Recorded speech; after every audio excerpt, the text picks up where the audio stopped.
दोस्ती, मैत्री, यारी या नात्यासाठी लोक काही पण करायला तयार होतात. कधीकधी तर मैत्रीचे नाते रक्ताच्या नात्यापेक्षाही जवळचे ठरते. पण नागपुरात एक अशी घटना घडली आहे जिथे मित्राने मित्रासाठी अक्षरशः जीव दिलाय. मित्राने आत्महत्या केल्यानंतर 20 वर्षीय विलासकुमार शिवकुमार पटेलनेही आत्महत्या केली. विलास मध्य प्रदेशातील अटरियाचा निवासी होता आणि नागपूरच्या बैरामजी टाउन परिसरातील जैन कुटुंबाकडे काम करायचा.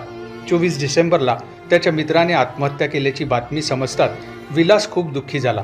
तो सतत मोबाईलवर मित्रांचे फोटो पाहत उदास होता. शनिवारी त्याने आपल्या खोलीत पंख्याला दोरा बांधून गळफास घेतला. घटनेची माहिती जैन कुटुंबाने पोलिसांना दिली. पोलिसांनी पंचनामा करून मृतदेह पोस्टमॉर्टमसाठी पाठवला. दोन्ही मित्रांनी एका पाठोपाठ जगाचा निरोप घेतल्याने दोघांचे नाते जिंदगी के साथ भी जिंदगी के बाद भी असे ठरले आहे. याच्यामध्ये सदर पोलीस स्टेशनमध्ये आदीमध्ये बैरामजी या ठिकाणी साहिल जैन यांचे राहतं घर आहे. त्या राहत्या घरामध्ये मृतक आहे विकासकुमार शिवकुमार पटेल.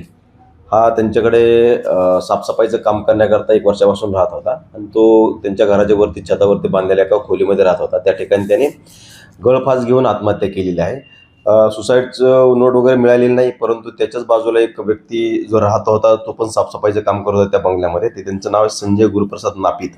यांनी या संदर्भाने तक्रार दाखल केली होती. आपल्याला ज्यावेळेस त्यांनी सर्वात प्रथम हा प्रकार पाहिला, सकाळी ज्यावेळेस 9 वाजता त्यांनी त्या मुलाच्या रूमचा दरवाजा उघडला त्यावेळेस त्यांनी गळफास घेतलेल्या स्थितीमध्ये आढळला.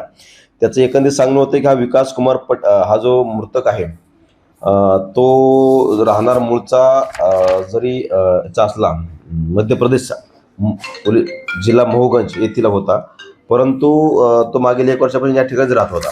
त्याचबरोबर त्याचा एक मित्र शंकरनगर या ठिकाणी एका बंगल्यामध्ये काम करत होता आणि त्याच्याकडे त्याचं येणं जाणं होतं नेहमीचं. त्याचा एकदम चांगला जिवलग मित्र होता.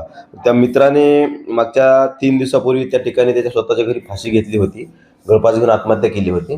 त्यानंतर हा जो मृतक आहे हा देखील त्या दिवसापासून नेहमी गपचूप राहणे, शांत राहणे आणि झोपत नव्हता वगैरे त्यांनी या गोष्टी ऑब्झर्व केल्या होत्या आणि त्यांना रात्री तो 11:30 वाजता त्याच्या रूममध्ये गेलेला दिसला. त्यानंतर सकाळी त्याने दरवाजा उघडताच 9 वाजता गळफास घेऊन मिळाल्या स्थितीमध्ये जाणून आला. याच्यामध्ये जास्त संशयास्पद काही नाही, परंतु याच्यातील मुझे अच्छा नहीं लग रहा, मैं डिस्टर्ब हूँ, ये सब बता रहा था उनको. शक्यता आहे की याच्यामध्ये सुसाइडल टेंडन्सी आहे की त्याच्या मित्राने आत्महत्या केली असावी. आत्महत्या केली म्हणून याने देखील त्या सुसाइडल टेंडन्सीमधून आत्महत्या केली असावी असं सध्या तरी प्रथमदर्शनी वाटत आहे. परंतु या ठिकाणी अकस्मात मृत्यू दाखल केला असून त्यानंतर पुढील तपास करीत आहोत.